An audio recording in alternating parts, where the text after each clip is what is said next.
Sunda Wiwitan merupakan salah satu kepercayaan yang berkembang di tanah Pasundan.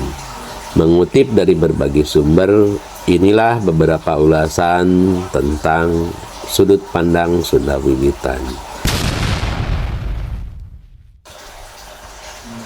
Ajaran Sunda Wiwitan memiliki akar histori yang sangat panjang. Jauh-jauh sebelum hadirnya agama-agama besar seperti Islam, Hindu, Kristen di wilayah Nusantara. Dalam ajaran Sunda Wiwitan, sosok yang dipercaya sebagai Tuhan Yang Maha Esa dikenal dengan nama Sang Hyang Kersa atau dalam bahasa Sunda disebut anu ngersakeun, yaitu yang menghendaki. Kepercayaan ini dipahami sebagai sebuah jalan hidup dan pedoman moral bagi penganutnya. Meskipun tergolong aliran kepercayaan, masyarakat adat seperti komunitas Kanekes di Baduy menganggap bahwa Sunda Wiwitan sebagai agama mereka. Bahkan mereka menyebutnya sebagai Selam Sunda Wiwitan, yang dalam dialek mereka Selam bisa dimaknai sebagai Islam, meskipun ajarannya berdiri sebagai independen. Dikutip dari koran sulindo.com, Sunda Wiwitan diperkenalkan oleh Pangeran Madrais atau disebut juga dengan Muhammad Rais, seorang tokoh kontroversial yang dianggap berlawanan dengan ajaran Sunan Gunung Jati. Madrais meskipun memiliki akar dalam Islam, kemudian beralih ke ajaran kanuragan dan mistis. Ajaran yang dibawa oleh Madrais ini juga mengajarkan bahwa para pengikutnya agar mengkafani orang yang telah meninggal dengan kain kafan hitam. Pengikutnya juga diajarkan ketika sakaratul maut mereka harus mengucapkan wajoh lawan, yang artinya ayo lawan agar kematian bisa ditunda. Sejak saat itu, kalangan ulama setempat menganggap ajaran Madrais telah melenceng jauh dan tidak sesuai dengan syariat Islam. Sunda Wiwitan adalah bagian penting dari warisan budaya dan agama di tanah Sunda. Meskipun menghadapi berbagai tantangan dan kontroversi, ajaran ini tetap hidup dan memainkan peranan dalam bentuk identitas masyarakat suku Sunda. Keberadaan agama di Indonesia, termasuk Sunda Wiwitan, mencerminkan kekayaan kompleksnya sejarah bangsa ini. Ajaran ini dengan kitab suci dan filosofi hidupnya menjadi penanda yang kuat dari kekayaan spiritual dan kultural dari suku Sunda. Berikutnya adalah konsep ketuhanan dan struktur alam.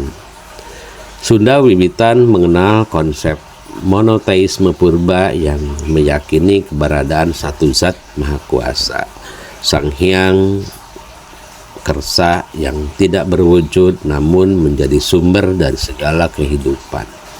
Dalam sistem kepercayaannya, alam semesta dibagi ke dalam 3 lapisan utama, yaitu yang pertama adalah Buana Nyungcung, yaitu alam tertinggi tempat bersemayangnya Sang Hyang Kersa. Kemudian yang kedua adalah Buana Pancatengah, yaitu alam tempat tinggal manusia dan makhluk hidup lainnya. Yang terakhir adalah Buana Larang, yaitu alam yang paling bawah yang disebut sebagai neraka. Antara Buana Nyungcung dan Buana Tengah terdapat 18 lapisan spiritual. Di antaranya terdapat Mandala Hyang dan alam kahyangan, yaitu tempat tinggal tokoh suci seperti Nyi Pohaci, Sang Hyang Asri, dan Sunan Ambu. Sang Hyang Kersa juga diyakini menurunkan 7 batara di bumi. Salah satunya adalah Batara Cikal yang dianggap sebagai leluhur orang Kanekes. Ajaran moral dan nilai kehidupan Sunda Wiwitan. Filosofi Sunda Wiwitan bertumpu pada dua prinsip utama, yaitu cara dan ciri manusia hidup. Yang kedua, cara dan ciri bangsa.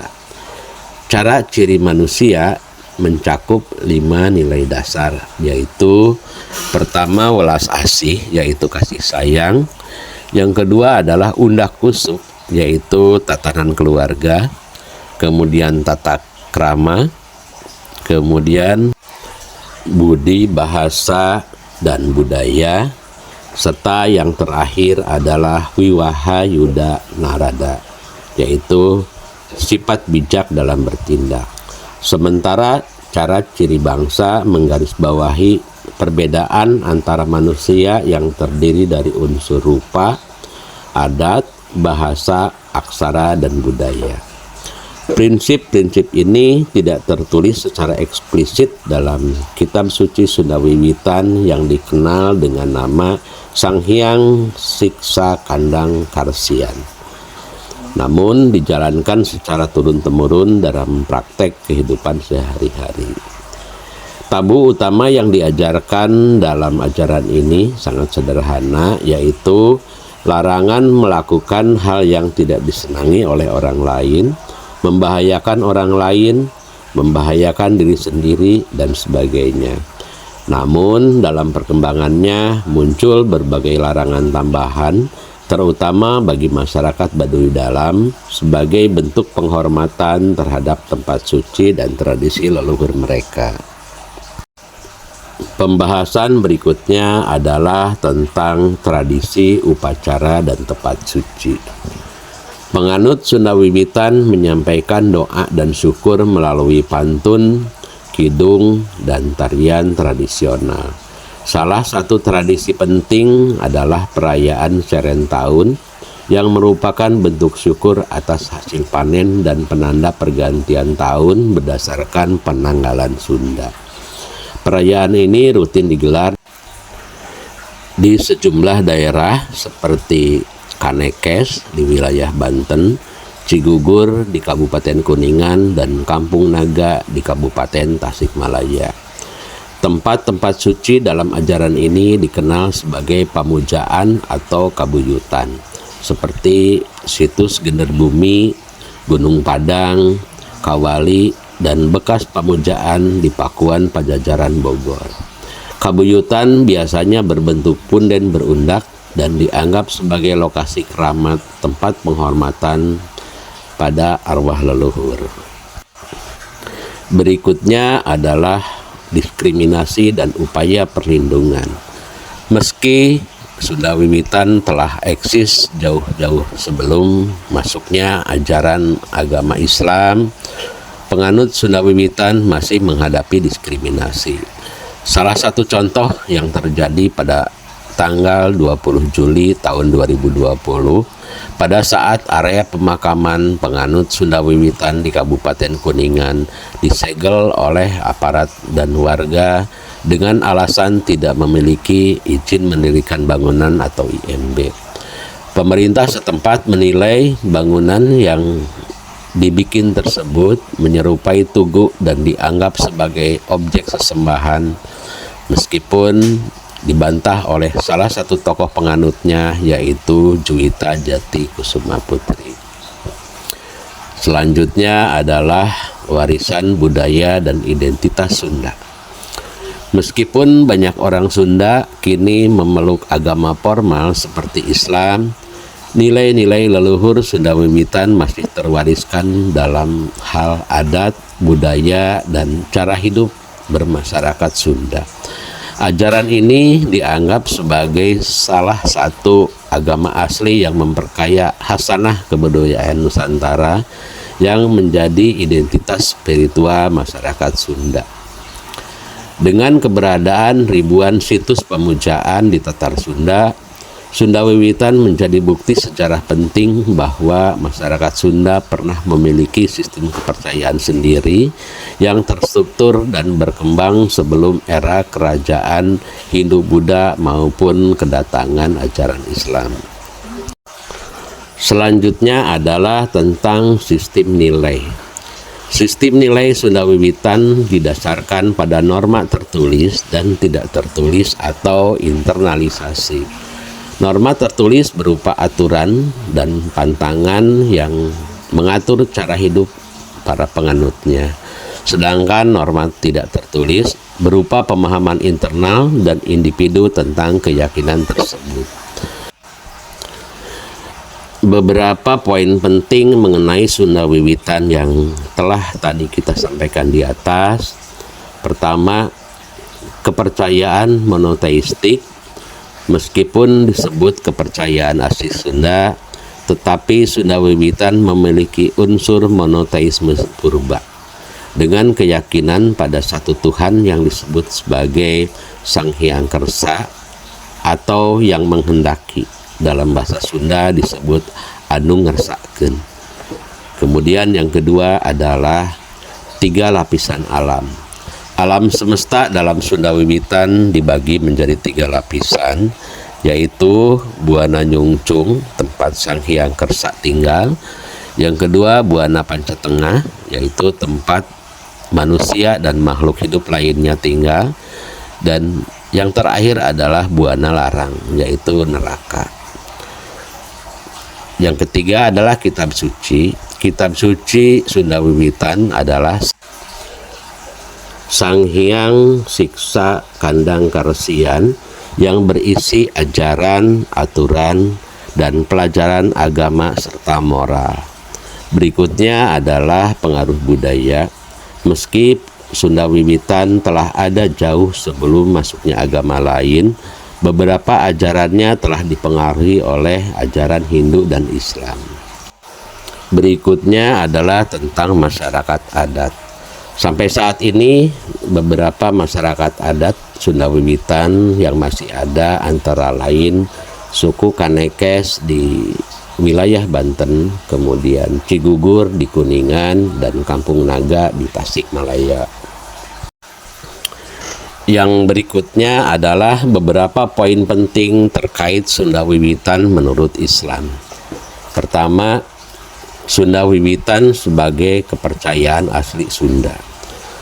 Sunda Wiwitan diyakini telah ada sebelum masuknya agama Hindu dan Islam ke tanah Sunda. Ajaran ini menekankan pada hubungan harmonis antara manusia dengan alam dan leluhur. Beberapa penganutnya meyakini bahwa Sunda Wiwitan adalah agama yang dibawa oleh Nabi Adam alaihi salam. Kitab Sang Hyang Siksa Kandang Karesian dianggap sebagai salah satu sumber ajaran Sunda Wiwitan. Yang kedua adalah Sunda Wiwitan dalam konsep berketuhanan. Beberapa penganut Sunda Wiwitan meyakini adanya satu Tuhan yang disebut Gusti Nu Maha Suci atau dalam Allah Nu Maha Kuasa. Ada juga yang mengaitkan Sunda Wiwitan dengan konsep Adam sebagai nabi yang pertama. Beberapa pemikir Islam melihat kesamaan antara konsep ketuhanan dalam Sunda Wiwitan dengan tauhid dalam Islam. Beberapa kalangan melihat Sunda Wiwitan sebagai bentuk awal dari ajaran Islam atau bagian dari akar budaya Sunda yang kemudian terpengaruh oleh Islam. Ada juga yang berpendapat bahwa Sunda Wiwitan adalah kepercayaan yang berbeda dengan Islam, namun memiliki beberapa kesamaan nilai. Beberapa tokoh Islam seperti Din Samsudin berpendapat bahwa Sunda Wiwitan bukanlah agama dalam pengertian ilmiah karena tidak memenuhi syarat-syarat agama seperti wahyu dan kitab suci. Namun ada juga yang berpendapat bahwa Sunda Wiwitan memiliki dimensi esoteris yang sejalan dengan ajaran Islam, terutama dalam hal tauhid dan akhlak. Pendekatan terhadap penganut Sunda Wiwitan dengan cara yang bijaksana dan pendekatan fenomenologis dianggap dapat mempertemukan mereka dengan agama Islam. Kemudian Sunda Wiwitan dengan alam. Sunda Wiwitan sangat menekankan pada pentingnya kelestarian alam. Masyarakat Baduy sebagai penganut Sunda Wiwitan dikenal menjaga kelestarian alam sebagai bagian dari ibadah. Beberapa ritual dan upacara dalam Sunda Wiwitan juga berkaitan dengan alam seperti perayaan Serentahun sebagai ucapan syukur atas hasil panen dan pergantian tahun. Berikutnya adalah Sunda Wiwitan dan tradisi. Sunda Wiwitan memiliki tradisi dan upacara adat yang khas seperti acara Serentahun. Tempat-tempat suci dalam Sunda Wiwitan dikenal sebagai pemujaan atau kabujutan. Masyarakat Sunda Wiwitan menyampaikan doa dan syukur melalui pantun, kidung, dan tradisi. Demikian sekilas mengenai ajaran Sunda Wiwitan yang saya kumpulkan dari berbagai referensi. Apakah Sunda Wiwitan dianggap sebagai agama atau aliran kepercayaan atau sebagai sebuah visi kehidupan yang tidak ada kaitannya dengan ajaran agama? Silahkan Anda menilai sendiri, yang tentunya harus didukung dengan referensi tambahan lainnya. Jika Anda merasa uraian ini bermanfaat, silahkan tekan tombol like dan subscribe. Jika Anda ada pertanyaan, sanggahan, atau tambahan informasi, silahkan tinggalkan jejak di kolom komentar. Jika ada informasi yang salah tentang yang disampaikan tadi, saya menyampaikan mohon maaf yang sebesar-besarnya. Tidak ada maksud apapun dan hanya mengutip dari beberapa referensi yang sebagian dijelaskan pada pemaparannya. Hatur nuhun. Assalamualaikum warahmatullahi wabarakatuh.